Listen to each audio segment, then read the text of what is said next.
There is a curious thing about faith. It is never truly stolen, only given away.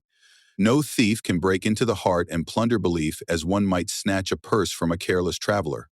No, faith is surrendered, sometimes in the smallest of moments, with a sigh rather than a shout. And yet, there are those who, whether by accident or design, pull at the threads of our faith until it unravels. You may have met such a person. She does not come with weapons or chains, for doubt does not need to be forced upon us. It only needs to be suggested. A raised eyebrow here, a casual dismissal there, a well-placed question that leaves the heart uneasy. The woman who steals faith does not shout from rooftops. She whispers in doorways. She does not argue with reason, but plants the seed of uncertainty and lets the world do the rest. But let us be clear, faith does not collapse because of another's words, however sharp or clever they may be. No, it weakens when we value their words more than the truth we once knew. It is not stolen, it is traded for pride, for fear, for the comforting illusion of self-sufficiency. If faith can be so easily taken, was it faith at all? Or was it merely an idea we held, like a coin in our pocket, ready to be spent when a more attractive offer came along? True faith is not so easily dislodged. It is not a child's toy taken from one hand to another, but a foundation upon which we stand. It is not made of words, but of certainty, not held by the mind alone, but by the soul. And so, I say to you, guard your faith, but do not clutch it as if it were fragile. Instead, root it so deeply that no passing wind, no clever voice, no careless whisper can tear it away. For the one who seeks to steal faith will find nothing to grasp, only a soul that is steadfast, unshaken, and wholly unwilling to trade truth for doubt.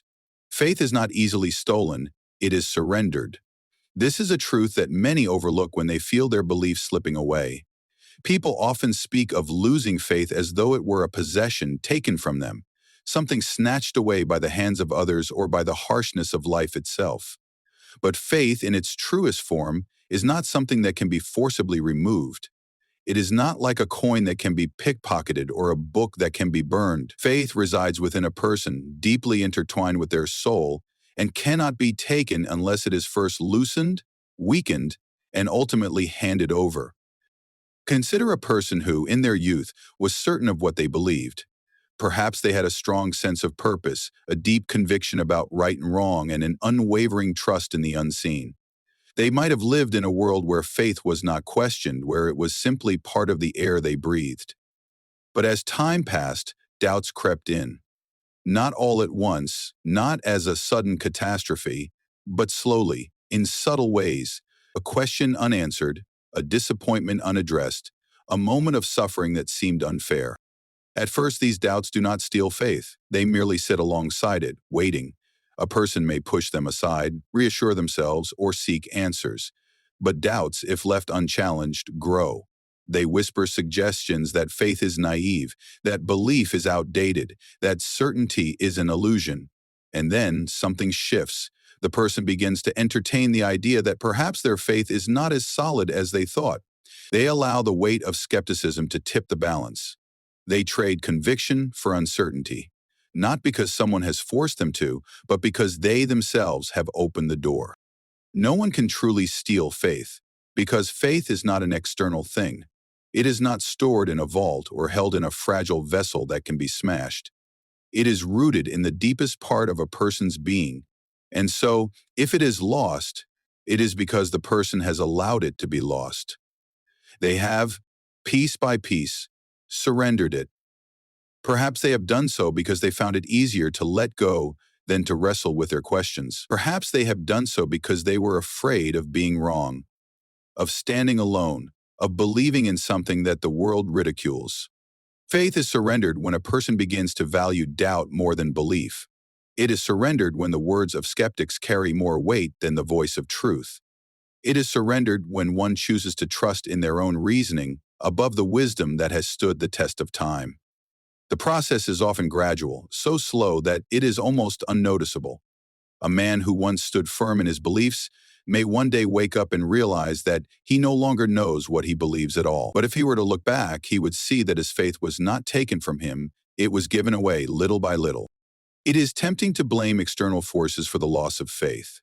The world is full of voices that challenge belief, that mock certainty, that present doubt as the only rational state of mind.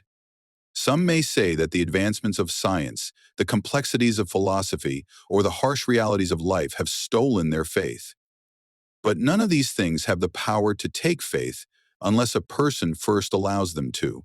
A man may stand in the middle of a storm, battered by wind and rain, but if he grips tightly to what he knows, the storm cannot pry it from his hands. It is only when he lets go, when he decides that the storm is too strong, that faith is lost. There is a difference between questioning and surrendering. A person who questions their faith is not necessarily losing it. In fact, faith that is tested and remains is often stronger than faith that has never faced challenge. To wrestle with doubt, to seek answers, to struggle with uncertainty, these things do not mean that faith has been stolen. They mean that it is being refined. The danger is not in questioning. The danger is in choosing at some point to stop seeking the truth and to accept doubt as the final answer. That is when faith is truly surrendered. It is important to recognize that faith once surrendered is not always gone forever. Just as it can be given away, it can also be reclaimed. A person who has let go of their belief is not beyond hope. They may, in time, come to see that what they traded their faith for was empty. They may realize that the certainty they once had was not foolishness but wisdom. They may rediscover the truth they once knew, and this time hold on to it with even greater strength.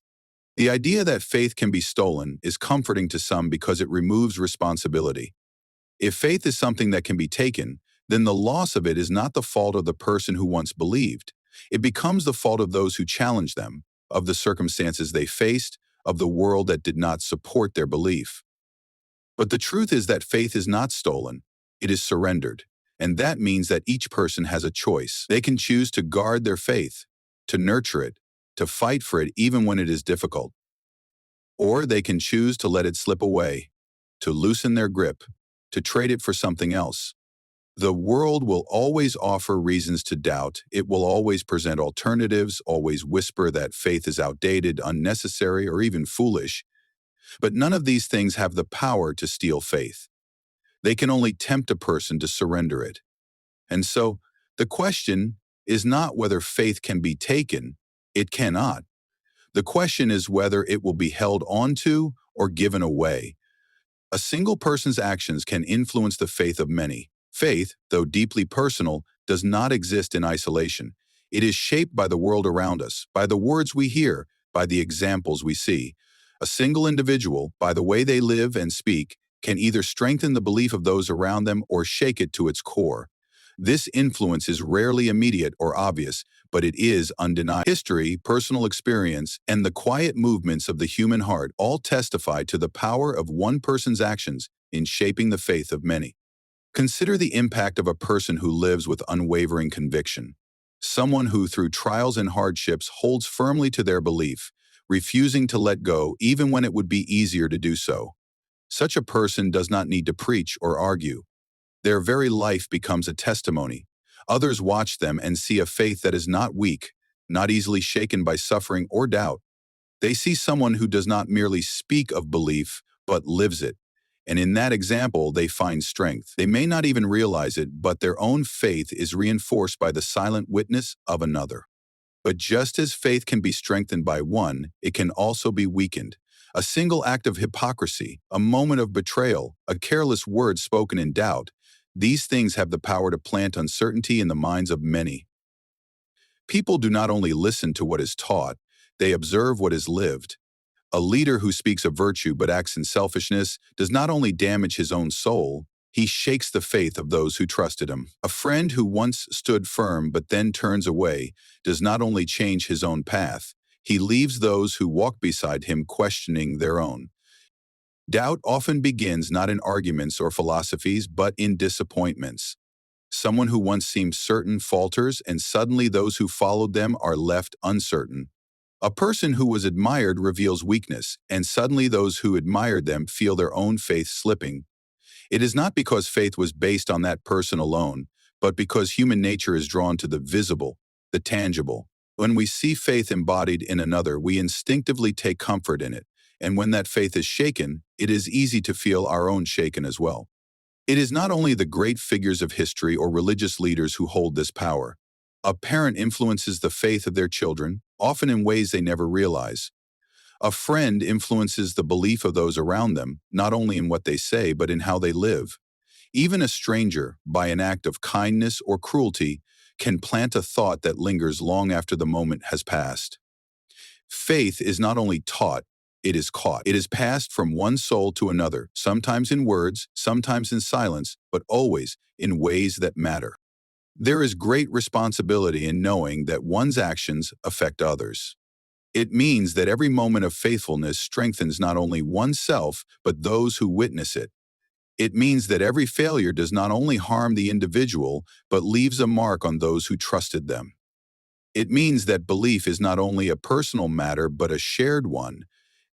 A person who doubts may not only weaken their own faith, but unknowingly invite others to question theirs. A person who stands firm, even in the face of challenge, may not only secure their own belief, but fortify the hearts of many. The power of one person's influence is not measured in grand gestures or dramatic moments. It is found in the quiet consistency of daily life, in the small choices made again and again, in the unseen impact of a steady heart. Faith is a living thing, and like all living things, it is nurtured or harmed by its surroundings. A single candle can bring light to many, just as a single act of darkness can spread. No one lives in isolation, and no belief remains untouched by the lives of others. One person's actions, however small they may seem, carry weight far beyond what they might imagine. The real danger is not losing faith, but replacing it with something lesser. Many believe that the greatest threat to faith is its disappearance, that the worst outcome is simply to stop believing. But faith rarely vanishes into nothing. When a person lets go of what they once held dear, they do not remain in an empty space. The loss of faith is often only the beginning of a quiet exchange, one where certainty is traded for uncertainty, purpose for aimlessness, trust for skepticism. What follows is not simply an absence of belief, but a substitution, one that often goes unnoticed until it has fully taken hold. Faith gives meaning, direction, and a framework through which to understand the world. When it is abandoned, something must fill the void. Some turn to reason alone, believing that intellect can provide all the answers faith once did. They trust in logic, in what can be seen, measured, and proven. But reason, though powerful, is limited. It can explain how things work, but not why they matter. It can describe the world, but cannot give it meaning. It can dismantle faith, but cannot replace what faith once gave. Others replace faith with self-reliance. Where they once trusted in something greater, they now trust only in themselves. They place their hope in personal strength, intelligence, or ambition. But self-reliance is fragile. It holds as long as success lasts, but when failure comes, when suffering arrives, it offers no comfort. A person who trusts only in themselves will one day find that they are not enough. The weight of life is too heavy to carry alone, and when faith in oneself crumbles, there is often nothing left to fall back on. Some replace faith with cynicism. They no longer believe in what they once held true, and rather than seek another truth, they choose to believe in nothing. They see hope as foolish, trust as naive, and meaning as an illusion. But cynicism does not free a person, it imprisons them. It may seem like strength, as if refusing to believe in anything protects them from disappointment. Yet in reality, it leaves them empty. A life without faith in anything is not a life of freedom but of isolation, where nothing truly matters because nothing is truly believed. There are also those who, in losing faith, replace it with devotion to lesser things. They seek purpose in wealth, in power, in status, in pleasure. These things seem to offer fulfillment, but they are shadows of what faith once provided. Wealth can be taken away, power fades, status changes, pleasure is fleeting. When these things become the foundation of life, they prove weak and unreliable. They cannot bear the weight of human longing, and in the end, they leave a person with nothing lasting. Faith, when genuine, connects a person to something greater than themselves. It provides a foundation that is not easily shaken. When it is replaced with something lesser, life becomes unsteady. The substitutes may seem solid at first, but they are fragile beneath the surface. A storm will come, and when it does, what was built on weak ground will not stand. The greatest danger is not in questioning faith. Questions can strengthen belief when they lead to deeper understanding. The real danger is in trading faith for something unworthy of the exchange. Many who leave their faith do not do so because they have found something better, but because they have grown tired of holding on. They do not seek truth, they seek what is easier. But in seeking ease, they accept something far less valuable. To lose faith is one thing, to replace it with something lesser is another. And it is often only after the exchange is made that a person realizes what they have given up. By then, the return journey is not impossible, but it is harder. The best defense against this danger is not to fear doubt, but to guard against false replacements. Faith once lost can be found again, but if it is traded for something lesser, the loss is far greater than it first appears.